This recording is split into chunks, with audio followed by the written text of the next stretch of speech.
الحمدللہ وکفا وسلام علی عبادہ الذین اصطفیٰ اما بعد۔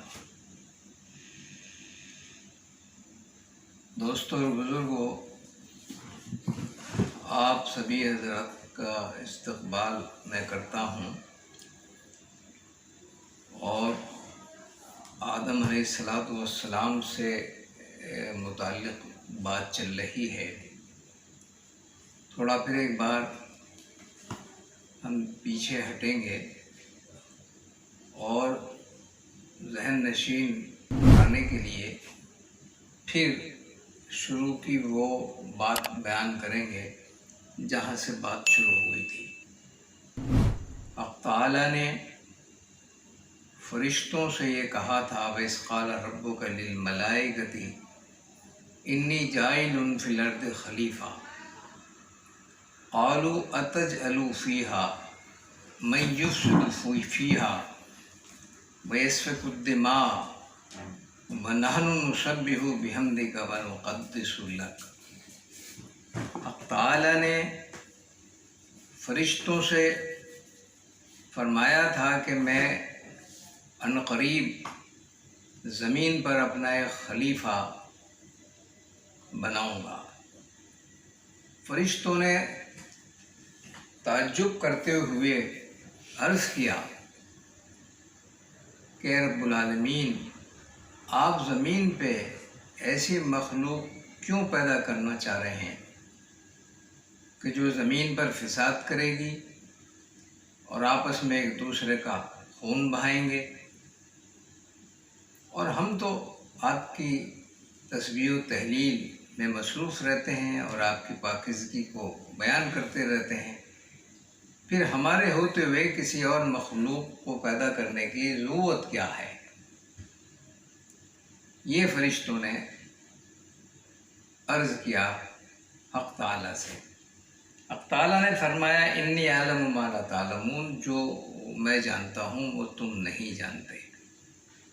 یہاں یہ بات غور کرنے کی ہے کہ ایک مخلوق اجنہ دنیا میں موجود تھی اور فرشتے آسمان پر موجود تھے۔ یہ دونوں مخلوقات پہلے سے موجود تھیں۔ حق تعالیٰ نے اجنہ میں سے کسی کو بھی اپنا خلیفہ بنانا پسند نہیں کیا۔ جنات میں طاغوت تھا جس کی عبادتوں کا حال یہ تھا کہ وہ ہر وقت حق تعالیٰ کی عبادت میں اور حق تعالیٰ کو سجدے کرنے میں مصروف رہتا تھا۔ محققین نے فرمایا ہے کہ روئے زمین کا کوئی گوشہ اور کوئی چپا ایسا نہیں تھا جہاں شیطان نے سجدے نہ کیے ہوں، لیکن اس کے باوجود اتنے عبادت گزار کو حق تعالیٰ نے خلیفہ بنانا پسند نہیں کیا۔ آسمان پر فرشتے تھے،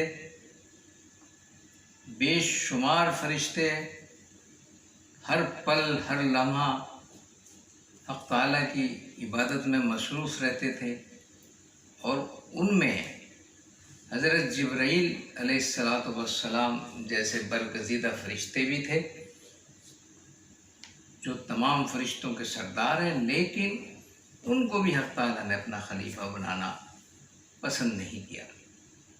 حق تعالیٰ نے ایک ایسی مخلوق کو پیدا کرنے کا ارادہ کیا جو مٹی سے بنائی گئی اور جس کو خلیفۃ اللہ فی الارض کا خطاب عطا ہوا۔ حقیقت یہ ہے کہ جو صلاحیتیں اور جو خصوصیات انسان کے اندر ہیں، وہ صلاحیتیں وہ خصوصیات نہ جنات میں ہیں اور نہ فرشتوں میں ہیں۔ قرآن حکیم میں انسان کی توصیف اور تعریف بیان کرتے ہوئے حق تعالیٰ نے 4 چیزوں کی قسم کھا کر انسان کی اس نے تخلیق کا ذکر کیا ہے۔ فرمایا حق تعالیٰ نے والتین والزیتون والطور سینین وہذا البلد الامین، طور کی قسم کھائی، تین کی قسم کھائی، انجیل کی قسم کھائی، اور بلد امین یعنی مدینہ منورہ کی قسم کھائی، اور چار چیزوں کی قسم کھا کے اللہ تعالیٰ نے فرمایا لقد خلقنا الانسان فی احسن تقویم، ہم نے انسان کو بہت اچھے پیمانے پر پیدا کیا۔ کسی بھی مخلوق کے بارے میں قسم کھا کر یہ نہیں فرمایا گیا کہ ہم نے اس کو یہ حسن خلقت عطا کی، لیکن انسان کے بارے میں حق تعالیٰ نے چار چیزوں کی قسم کھا کر اس کی خوبصورتی کا اظہار کیا۔ اور قرآن حکیم میں ایک جگہ یہ بھی ارشاد فرمایا گیا ہے وَلَقَدْ كَرَّمْنَا بَنِي آدَمَ وَحَمَلْنَاهُمْ فِي الْبَرِّ وَالْبَحْرِ وَرَزَقْنَاهُمْ مِنَ الطَّيِّبَاتِ وَفَضَّلْنَاهُمْ عَلَىٰ كَثِيرٍ مِّمَّنْ خَلَقْنَا تَفْضِيلًا، یہاں یہ فرمایا گیا ہے کہ ہم نے انسان کو بحر و بر پر تخسیر کرنے کی، تسخیر کرنے کی صلاحیت عطا کی، اور اس پر ہم نے خصوصی فضل کیا، اور اس کو رزق حلال سے ہم نے بہرور کیا۔ یہ ہمیں انسان کی خصوصیات کی تعریف کی گئی۔ اور ایک بہت بڑی بات جو انسان کے بارے میں قرآن حکیم میں فرمائی گئی، جو بہت ہی اہم ترین بات ہے، وہ یہ ہے، یہ فرمایا حق تعالیٰ نے کہ فَأَبَيْنَ أَن يَحْمِلْنَهَا وَأَشْفَقْنَ مِنْهَا، یہ فرمایا حق تعالیٰ نے کہ جب ہم نے اپنی اس عظیم امانت کو یعنی قرآن حکیم کو پہلے ہم نے آسمان پر اور پھر پہاڑوں پر اسے نازل کرنے کا ارادہ کیا، تو آسمانوں نے اور پہاڑوں نے اس بوجھ کو برداشت کرنے سے انکار کیا کہ ہم اس بوجھ کو نہیں اٹھا پائیں گے، اور فرمایا کہ انسان اس بوجھ کو اٹھانے کے لیے تیار ہو گیا، کیونکہ انسان کے دل میں حق تعالیٰ نے جو قوت پیدا کی ہے وہ کسی بھی دوسری مخلوق کے اندر نہیں ہے۔ تو حق تعالیٰ نے انسان کو بڑی عظمتوں سے نوازا ہے۔ تو انسان جو ہے وہ خلیفہ بننے کے قابل تھا، اس لیے حق تعالیٰ نے انسان کو زمین پر پیدا کیا اور اس کو خلیفۃ اللہ فی الارض کا خطاب عطا کیا۔ دوستو اور بزرگوں، جو خصوصیات رب العالمین کے اندر ہیں وہ خصوصیات کسی بھی مخلوق میں نہیں ہیں، اور ان خصوصیات کا اگر حامل کوئی ہو سکتا ہے تو وہ انسان ہے۔ انسان کے اندر وہ تمام خصوصیات موجود ہوتی ہیں جو رب العالمین کی خصوصیات ہیں، اور یہی وجہ ہے کہ یہ فرمایا گیا ہے کہ حدیث میں یہ فرمایا جاتا ہے کہ تخلقوا باخلاق اللہ، تم اللہ کے اخلاق کو اپناؤ۔ تو اللہ کے اخلاق اگر کوئی اپنا سکتا ہے کسی بھی درجے میں تو وہ انسان ہے۔ جنات نہیں اپنا سکتے، فرشتے نہیں اپنا سکتے، لیکن انسان ان خصوصیات کو اپنا سکتا ہے۔ اب غور طلب بات یہ ہے کہ رب العالمین نے جب اس کائنات کو پیدا کرنے کا ارادہ فرمایا تو خلیفہ پیدا کرنے کا خیال آیا، لیکن جب یہ خلیفہ دنیا میں اپنی خلافت کے فرائض انجام دیتا تو ضرورت اس بات کی بھی تھی کہ اس کی خصوصیات کو واضح کرنے کے لیے کوئی اس کے بالمقابل ایک منفی رول ادا کرنے والا ہو۔ دوستو اور بزرگوں، کوئی بھی داستان ہو اور کوئی بھی حقیقت ہو اور کوئی بھی کہانی ہو، اس میں 2-3 رول کا ہونا ضروری ہے۔ ایک تو ہر کہانی میں ہوتا ہے ہیرو، اور ایک ہر کہانی کے اندر ہوتا ہے ویلن۔ ہیرو اس کو کہتے ہیں جو مثبت رول ادا کرنے والا ہو، ویلن اس کو کہتے ہیں جو منفی رول ادا کرنے والا ہو۔ اگر مثبت رول ادا کرنے والا ہو اور منفی رول ادا کرنے والا نہ ہو تو مثبت رول ادا کرنے والے کی اہمیت کہیں واضح نہیں ہو سکتی۔ اس لیے ضروری تھا کہ ایک منفی رول ادا کرنے والا بھی پیدا کیا جائے۔ پوری کائنات کو حق تعالیٰ نے متضاد بنیادوں پر پیدا فرمایا۔ مثلاً حق تعالیٰ نے اس کائنات میں روشنی پیدا کی تو اس کے بالمقابل اندھیرے کو بھی پیدا کیا۔ رب العالمین نے اس کائنات میں خوشبو کو پیدا کیا تو بالمقابل بدبو کو بھی پیدا کیا۔ حق تعالیٰ نے پھول بنائے تو بالمقابل کانٹے بھی بنائے۔ حق تعالیٰ نے اگر اس دنیا کے اندر محبت کو پیدا کیا تو بالمقابل نفرت کو پیدا کیا۔ دوستی پیدا کی گئی تو بالمقابل دشمنی بھی پیدا کی گئی۔ حق تعالیٰ نے علم پیدا کیا تو بالمقابل جہالت پیدا کی۔ تو یہ متضاد بنیادوں پر کائنات کو اس لیے بنایا گیا کہ تاکہ اچھی چیزوں کی خصوصیت جو ہے وہ واضح ہو سکے۔ مثلاً اگر دنیا میں روشنی ہوتی اور اندھیرا نہ ہوتا تو روشنی کی قدر و قیمت کیسے سمجھ میں آتی؟ آج کے دور میں آپ اندازہ لگائیے، اگر تھوڑی دیر کے لیے لائٹ بھاگ جاتی ہے اور گھر کے پنکھے بند ہو جاتے ہیں اور گھر میں اندھیرا ہو جاتا ہے تو اس وقت روشنی کی قدر و قیمت کا ہمیں اندازہ ہوتا ہے۔ تو اگر اس دنیا میں علم ہوتا اور جہالت نہ ہوتی تو علم کی قدر کون کرتا؟ اگر دنیا میں محبت ہوتی اور نفرت نہ ہوتی تو محبت کی قدر و قیمت کیسے ہوتی؟ اگر دنیا میں اچھے لوگ ہوتے اور برے لوگ نہ ہوتے تو اچھے لوگوں کی قدر و قیمت کو کون پہچانتا؟ تو حق تعالیٰ نے اس دنیا کے اندر جہاں ہیرو کو پیدا کیا وہاں ویلن کو بھی پیدا کیا۔ ہیرو کون ہے؟ ہیرو ہے انسان، اور ویلن کون ہے؟ ویلن ہے شیطان۔ حق تعالیٰ نے انسان کو پیدا کیا اور انسان کو اپنا خلیفہ بنا کر دنیا میں پیدا کیا، اور شیطان کو اس لیے پیدا کیا تاکہ وہ اس انسان کے راستے میں رکاوٹیں پیدا کرے۔ لیکن جو انسان اچھا ہوگا وہ شیطان کی رکاوٹوں سے انسانیت چھوڑنے والا نہیں ہوگا۔ پھر کسی بھی داستان میں ایک تو ہیرو ہوتا ہے جو مثبت رول ادا کرتا ہے، ایک ویلن ہوتا ہے جو منفی رول ادا کرتا ہے۔ پھر کچھ لوگ وہ ہوتے ہیں جو ہیرو کا ساتھ دینے والے ہوتے ہیں، اور کچھ لوگ وہ ہوتے ہیں جو ویلن کا ساتھ دینے والے ہوتے ہیں، اور کچھ لوگ وہ ہوتے ہیں جو ادھر بھی گھسے رہتے ہیں اور ادھر بھی گھسے رہتے ہیں، یہ منافقین کہلاتے ہیں۔ تمام داستانیں انہی دو تین کرداروں پر مشتمل ہیں۔ حق تعالیٰ نے جب انسان کو پیدا کیا تو شیطان کا اور انسان کا مقابلہ شروع ہو گیا، اور جب حق تعالیٰ نے زمین پر آدم کو بھی اتار دیا اور شیطان کو بھی اتار دیا، اب دونوں کی آزمائشیں اور دونوں کی اپنی اپنی ذمہ داریاں اور اپنی اپنی کارکردگیاں شروع ہو گئی۔ حق تعالیٰ نے جب آدم کو زمین پر اتارا انہوں نے کوئی تعامل نہیں کیا، وہ شرمندہ تھے، ان سے غلطی ہو گئی تھی۔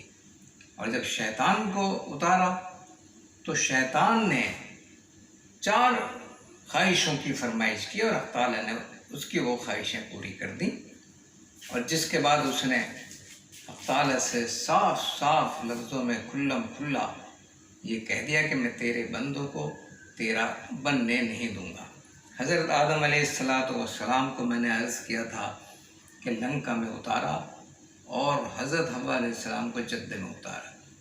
دونوں کے درمیان میں فاصلہ یوں رکھا گیا کہ میاں بیوی کے درمیان میں یہ جدائی بھی برائے سزا ڈالی گئی، کیونکہ اس دنیا میں سب سے بڑی سزا اگر کوئی ہو سکتی ہے وہ 2 چاہنے والوں کے درمیان میں جدائی ہو سکتی ہے۔ تو حق تعالیٰ کو جب سزا دینی تھی اور ان کی آزمائش بھی کرنی تھی تو دونوں کو الگ الگ خطوں میں اتارا گیا۔ حدیث میں یہ آتا ہے کہ حضرت آدم علیہ السلام بہت شرمندگی کا اظہار کرتے رہے اور ایک دعا ان کی زبان پر رہی۔ وہ دعا کیا تھی؟ سبحانک اللہم و بحمدک و تبارک اسمک و تعالی جدک و لا الہ غیرک ربی انی ظلمت نفسی فاغفر لی۔ تو یہ دعا آپ کی زبان پر تھی اور آپ بھٹک رہے تھے، لنکا کہاں ہے اور میدان عرفات کہاں ہے؟ لنکا سے چلتے چلتے آپ میدان عرفات پہنچ گئے، اور وہاں جا کر اچانک آپ کی زبان پر ایک دوسری دعا آ گئی، اور وہ دعا یہ تھی، ربنا ظلمنا انفسنا وان لم تغفر لنا وترحمنا لنکونن من الخاسرین۔ بس اس دعا کا آنا تھا، حق تعالیٰ کو کچھ رحم آیا۔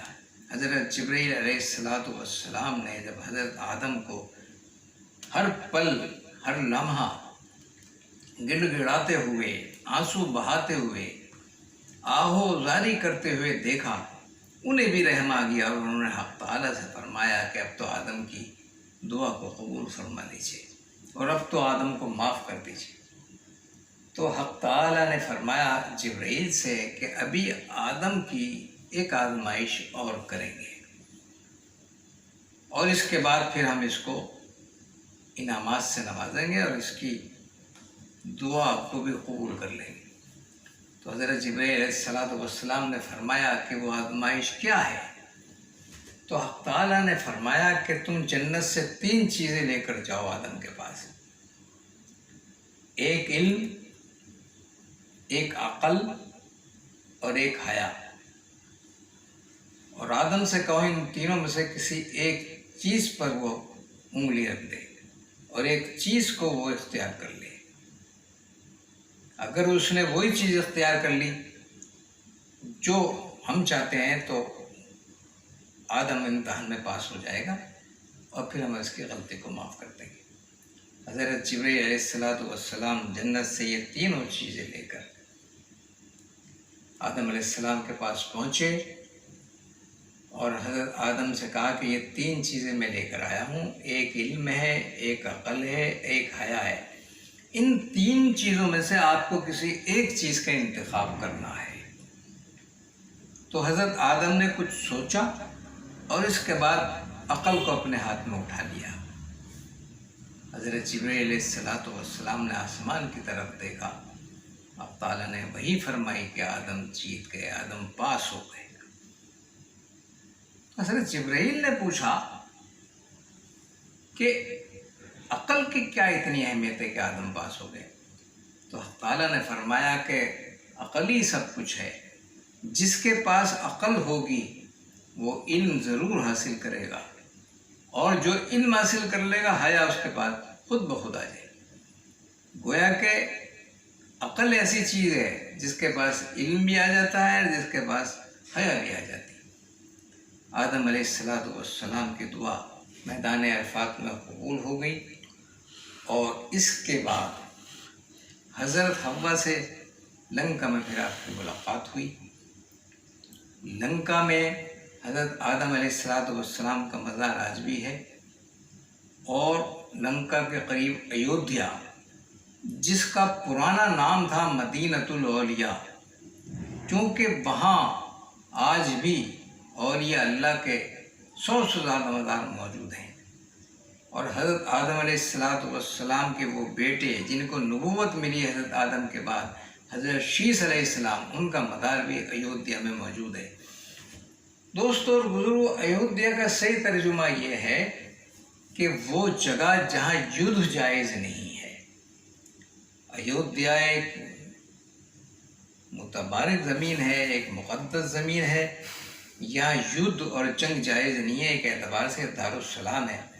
لیکن افسوس کی بات ہے وہ ایودھیا جہاں سناتن دھرم کے لوگوں نے کہا تھا یہاں کوئی یدھ کوئی جنگ جائز نہیں ہے، آج اس ایودھیا کو لے کر ساری دنیا میں نفرتوں کی جنگ چل رہی ہے۔ یہ ایک افسوسناک پہلو ہے۔ دوستو اور بزرگوں، شیطان کا اور انسان کا مقابلہ شروع ہو گیا تھا۔ شیطان نے یہ فیصلہ لے لیا تھا کہ میں انسان کو انسان بننے نہیں دوں گا، اور حضرت آدم علیہ السلام نے آدمی بننے کی ٹھان لی تھی۔ ایک غلطی آپ سے ہو گئی تھی، لیکن اس کے بعد انہوں نے یہ فیصلہ کر لیا تھا اب کوئی اللہ کی نافرمانی ہم نہیں کریں گے۔ شیطان جو ہے وہ 4 مرتبہ دھاڑے مار کر رویا، حدیث میں یہ آتا ہے کہ 4 مرتبہ یہ دہڑے مار کر رویا اور اس نے اظہار غم کیا اور اس نے اس انداز سے چیخیں ماری کہ تمام فرشتوں نے وہ اس کی چیخ سنی اور دنیا کے ساری مخلوق نے شیطان کی اس چیخ کو سنا۔ پہلی مرتبہ یہ دہڑے مار کر اس وقت رویا جب اس کو جنت سے گیٹ آؤٹ کیا گیا۔